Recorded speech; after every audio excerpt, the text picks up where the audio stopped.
Honduras is one of the most dangerous countries in the world for environmental activists and leaders. The extractive industry, often with the support of the current government, violates the rights of local communities affected by its projects and threatens those who raise their voices for justice.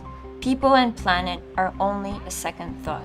Victor Vasquez, an environmental leader and human rights defender from the Lenca indigenous community in the Department of La Paz, has been arbitrarily detained since December 2020. Our colleague Victor Vasquez has been falsely accused.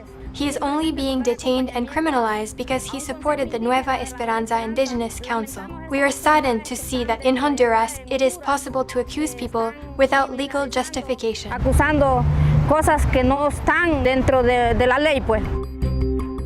Victor's second trial was held in Comayagua in May 2021. His community was present to support him. Va a entrar hoy en audiencia Víctor Vázquez.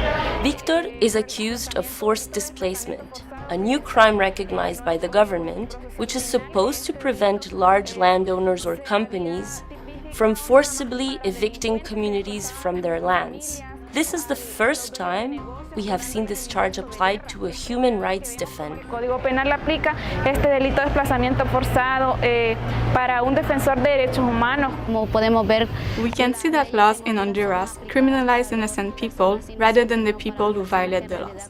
It is disturbing to see that defending our indigenous territory in Honduras is a crime. We demand that Victor receive justice and be acquitted, because he was only defending Mother Earth. defender la madre tierra.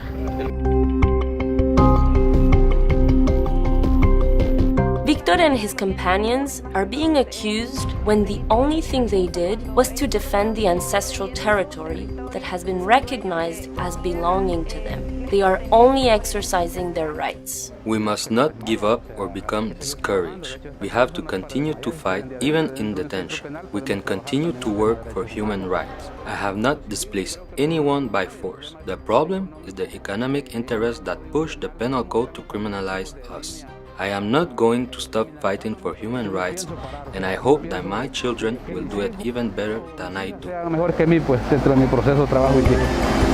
While the demand for natural resources continues to grow, thus impacting indigenous communities around the world just like Victor's, let us reflect on the words of Pope Francis.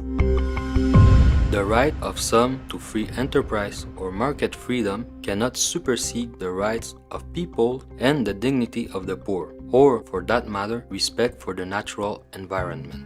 A true ecological conversion is possible, one through which companies' activities abroad would necessarily respect the rights of local communities. This way, the responsibility to protect the planet and its peoples would not solely rest on the shoulders of leaders like Victor. Governments in the global south would no longer be controlled to the same extent by broad economic interests, and people defending land would no longer need to be criminalized. As a state following the rule of law, Canada should be a part of this movement, which other countries have already begun. We demand that our government enact laws requiring Canadian companies to act responsibly abroad, putting people and the planet first. We will not be complicit in violence against the defenders. Learn more at devp.org and sign the petition for a new Canadian law on corporate due diligence overseas.